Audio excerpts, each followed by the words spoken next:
நண்பர்கள் அனைவருக்கும் வணக்கம். நான் ஆட்டக்காரன் கேமிங் அண்ட் என்டர்டெயின்மெண்ட் சேனல். உங்களுக்காக நேற்று புதுசாக ஒரு டெவில் லெவல்னு சொல்லிட்டு ஒரு கேம் போட்டிருக்கேன். விருப்பம் இருக்கிறவங்க அந்த கேமை போய் பாருங்கள், கொஞ்சம் இன்ட்ரெஸ்டிங்காக நல்லாயிருக்கும். அண்டு இன்றைக்கி நான் வந்து செஸ் கேம் மறுபடியும் விளையாடலான்னு இருக்கேன். ஆனால் இது ஒரு ஜஸ்ட் 1 minute கேம் தான். ரேண்டமாக நம்ம ஒருத்தவங்களை சூஸ் பண்ணி எப்படி நம்ம விளையாடுறோன்னு பார்க்கலாம்.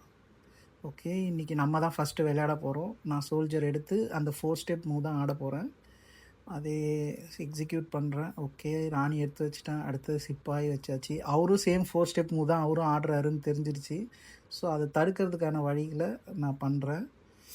ஓகே, என்னோடய அவனோட பிஷப்பை போக வைக்கிறதுக்காக நான் சோல்ஜர் எடுத்து வச்சேன். இப்போ அவர் ராணி எடுக்கிறதுக்காக நான் குதிரையை வச்சேன். பட் அவர் ராணியை விட்டுட்டார்.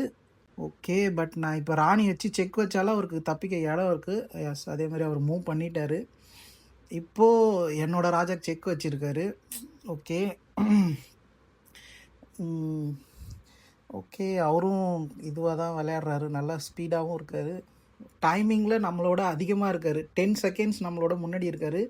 அவரை ஜஸ்ட் கேமை ஓட்டினாலே போதும், நம்ம தோற்றுருவோம் இந்த கேமில்.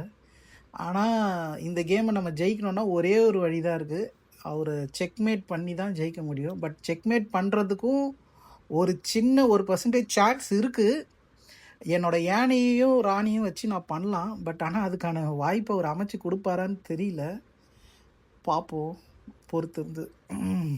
ஓகே, என் யானையை வெளியே கொண்டு வந்தேன்னா அது நடக்கிறதுக்கு வாய்ப்பு இருக்குது. ஓகே, என் குதிரையை அடிச்சிட்டாரு. ஓகே, அதுக்கான வாய்ப்பை அவர் அமைச்சு கொடுத்துருக்காரு இப்போ. பட் ஆனால் அவர் வைக்க போகிற ஸ்டெப்பில் தான் அது முடியுமா இல்லையான்றது தெரியும். நான் அவருக்கு செக் வச்சுட்டேன். ஓகே, முடிஞ்சிச்சு, கேம் முடிஞ்சிச்சு நண்பர்களே. ரொம்ப சூப்பர். நான் கொஞ்சம் கூட எதிர்பார்க்கவே இல்லை. கண்டிப்பாக டைமிங்கில் நான் தோற்றுருவேன்னு நினச்சேன்.